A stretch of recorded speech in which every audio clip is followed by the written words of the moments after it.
Hello అండి. నేను Surekha tasty ట్రీట్స్‌కి మీకు స్వాగతం. ఈరోజు మనం చేస్తున్న రెసిపీ రుచి, ఆరోగ్యం, సంపూర్ణ పోషణ అన్నీ కలగలిసినటువంటి పవర్‌ఫుల్ ప్యాకేజ్ లాంటి రెసిపీ అండి. జీర్ణక్రియకి ఎంతో యూజ్ అయ్యేటువంటి రసము, ఇంకా పెసరపప్పు, మినపప్పుతోటి మంచి బోండాలు ఇవి కలిసి మంచి శరీరానికి తేలిగ్గా, మనసుకి సంతృప్తిగా తినేటువంటి భోజనం సిద్ధం చేసుకోవచ్చు. ఇది బ్రేక్‌ఫాస్ట్‌కి, లంచ్‌కి, ఈవినింగ్ స్నాక్స్‌కి, డిన్నర్‌కి ఏ టైంలో చేసుకున్నా కూడా చాలా బావుంటుందండి. చాలా అద్భుతంగా ఉంటుంది. మరెందుకండి ఆలస్యం, ఈ రెసిపీ ఏ విధంగా తయారు చేసుకోవాలో చూసేద్దాము. ప్రాసెస్ చూసే ముందర మీరు ఎవరైనా ఫస్ట్ టైం నా ఛానల్ చూస్తున్నట్టయితే ఛానల్ని సబ్స్క్రైబ్ చేసుకోండి.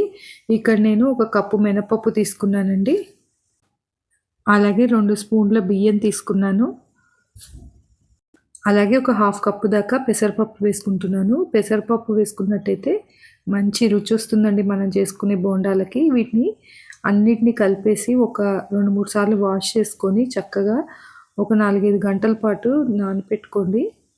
ఇప్పుడు కుక్కర్లో ఒక హాఫ్ కప్పు దాకా కందిపప్పు తీసుకోండి. ఈ కందిపప్పును ఉడికించుకోవాలి. శుభ్రంగా కడుక్కొని పెట్టుకోండి. ఇందులో ఇప్పుడు ఒక 4 టమాటాలు తీసుకొని ముక్కలుగా కోసుకోండి. ఇప్పుడు ఈ ముక్కల్ని మనం కడిగి పెట్టుకున్న కందిపప్పులో వేసేసుకొని చక్కగా మెత్తగా ఉడికించుకోండి. అలాగే నిమ్మకాయ సైజ్ అంత చింతపండుని రసం చేసుకోవడం కోసం నానబెట్టి ఉంచుకోండి పక్కన. ఇప్పుడు ఒక మిక్సీ జార్లో 1 స్పూన్ మిరియాలు తీసుకోండి. అలాగే 1 స్పూన్ జీలకర్ర తీసుకోండి. దీనిని మెత్తగా పొడిలాగా చేసి పెట్టుకోండి. ఇప్పుడు ఇందులో ఉల్లిపాయ, కరివేపాకు, పచ్చిమిరపకాయలు, అల్లం, వెల్లిపాయ ఇవన్నీ కూడా వేసుకొని మెత్తగా పేస్ట్ లాగా చేసుకోవాలి. ఇక్కడ ఒక పెద్ద ఉల్లిపాయ తీసుకున్నాను. అలాగే ఒక రెమ్మ కరివేపాకు, ఒక 2-3 పచ్చిమిరపకాయ ముక్కలు, చిన్న అల్లం ముక్క, ఒక 4-5 వెల్లుల్లిపాయవి తీసుకొని వాటన్నిటిని కూడా మెత్తగా ఈ విధంగా పేస్ట్ లాగా చేసి పక్కన పెట్టుకున్నాను. కందిపప్పు, టమాటా ఏదైతే మనం ఉడికించుకున్నామో చూడండి, ఇది కూడా మెత్తగా ఉడికిపోయింది. దీన్ని నేను గంటెతోటి బాగా మెదుపుకున్నాను మెత్తగా. ఇది కూడా రెడీగా పక్కన పెట్టేసుకొని ఇప్పుడు రసం ఏ విధంగా చేసుకోవాలో చూద్దాము. ఒక మూకుడు స్టవ్ మీద పెట్టుకొని దానిలో 1 స్పూన్ అంత నూనె వేసుకోండి. అది కొద్దిగా వేడెక్కిన తర్వాత అందులో హాఫ్ స్పూన్ జీలకర్ర, హాఫ్ స్పూన్ అంత ఆవాలు, చిటికెడు మెంతులు, కొద్దిగా ఇంగువ వేసుకొని వేగనివ్వండి 1 నిమిషము. ఆ తర్వాత కొద్దిగా కరివేపాకు, ఒక ఎండుమిరపకాయని తుంచి వేసుకోండి. ఇవి కొద్దిగా వేగనివ్వండి ఈ పోపుని.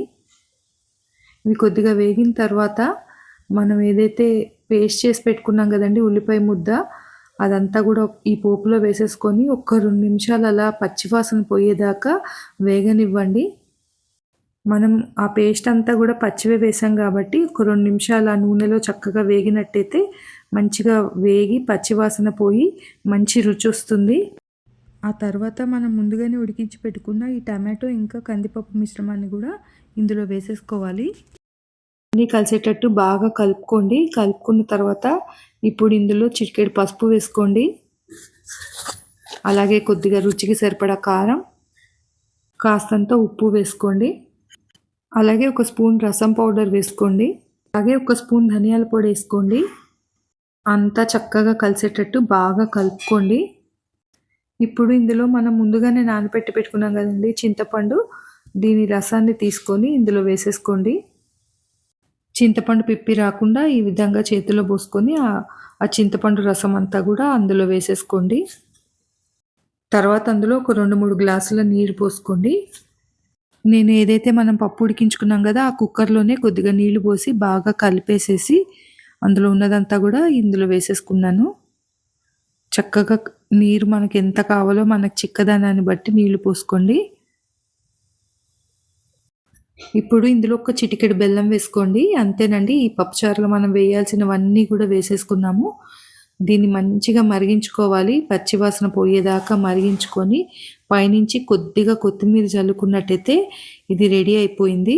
ఈ రసము రుచికే కాదండి, మన హెల్త్కి కూడా చాలా మంచిది. ఇది ఈ విధంగా చేసుకొని మన అన్నంలో కూడా వాడుకోవచ్చు. చాలా టేస్టీగా ఉంటుంది.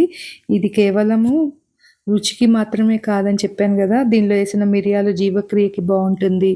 మనం తర్వాత జీలకర్ర వేసాము. ఇది బాడీని లైట్‌గా ఉంచుతుంది. వెల్లుల్లి ఇమ్యూనిటీ పవర్‌ని పెంచుతుంది. అలాగే టమాటోలో యాంటీ ఆక్సిడెంట్స్ ఉంటాయి. ఇవన్నీ గూడా మన శరీరానికి చాలా మంచిది. మంచి శక్తినిస్తాయి. ఈ చలికాలం ఇలా రెగ్యులర్‌గా ఇలాంటి చారు పెట్టుకొని వాడుకుంటే చాలా బావుంటుంది మనకి. ఇది మంచిగా మరిగిపోయింది. ఇంకా నేను దీన్ని మూత పెట్టేసి పక్కన పెట్టేసుకుంటున్నాను. ఇప్పుడు మనం నానబెట్టుకున్నటువంటి ఈ పెసరపప్పు, ఇంకా మినపప్పు కలిపి నానబెట్టుకున్నాం గదండీ! దీన్నిప్పుడు మెత్తగా మిక్సీలో వేసుకొని రుబ్బుకోవాలి. మిక్సీ జార్‌లో ఒక 2 దడవలుగా వేసుకున్నాను నేను దీన్ని. తర్వాత ఈ విధంగా మెత్తగా రుబ్బుకున్న తర్వాత దీన్ని ఒక విస్కర్ తీసుకొని బాగా ఒక 2, 3 నిమిషాలు బాగా బీట్ చేసుకోండి. ఆ విధంగా బీట్ చేసుకున్నట్టయితే మనము ఎలాంటి సోడా గానీ ఏమి వేయకుండా గూడా అవి చక్కగా పొంగుతాయన్నమాట. అందుకనే ఒక 2, 3 నిమిషాలు ఆపకుండా మంచిగా ఈ విధంగా విస్కర్ తోటి బీట్ చేసుకోండి. పిండి రెడీ అయిందో లేదో చూడటానికి ఈ విధంగా ఒక కప్పులో కొద్దిగా నీరు తీసుకొని మన పిండిని ఏదైతే బీట్ చేసుకున్నామో దాన్ని కొద్దిగా ఇందులో వేసినట్టయితే అది పైకి ఈ విధంగా తేలాలి. తేలినట్టయితే కరెక్ట్‌గా ఉన్నట్టు పిండి. ఇంక మనం చిన్న చిన్న పునుకుల్లాగా వేసేసుకుందాం. ఇందులో ఒక పచ్చిమిరపకాయని చిన్న ముక్కలుగా తరుక్కున్నాను. అలాగే ఒక కరివేపాకు రెమ్మను కూడా తీసుకొని చిన్న ముక్కలుగా తరుక్కొని ఇందులో వేసుకున్నాను. అలాగే ఇప్పుడు ఒక స్పూను జీలకర్ర వేసుకుంటున్నాను. అలాగే కొద్దిగా సాల్ట్ అనమాట. రుచికి సరిపడిన సాల్ట్ వేసుకోండి. దీన్ని మళ్ళీ అంతా కలిసేలాగా ఒక్కసారి కలుపుకొని మూకుట్లో కొద్దిగా నూనె వేసుకొని అది వేడెక్కిన తర్వాత చిన్న చిన్న పునుకుల్లాగా వేసేసుకోండి. మనం తీసుకున్న నూనెలో ఎంత సరిపోతే అన్ని పునుకులు వేసేసుకోండి. మంచిగా రెడ్‌గా ఫ్రై అయ్యేదాకా ఫ్రై చేసుకోండి. నూనెలో వేసిన వెంటనే కదపకండి. ఒక నిమిషం వేగిన తర్వాత అటు ఇటు కలుపుతూ మంచిగా ఎర్రగా వేగేదాకా వేయించుకోండి.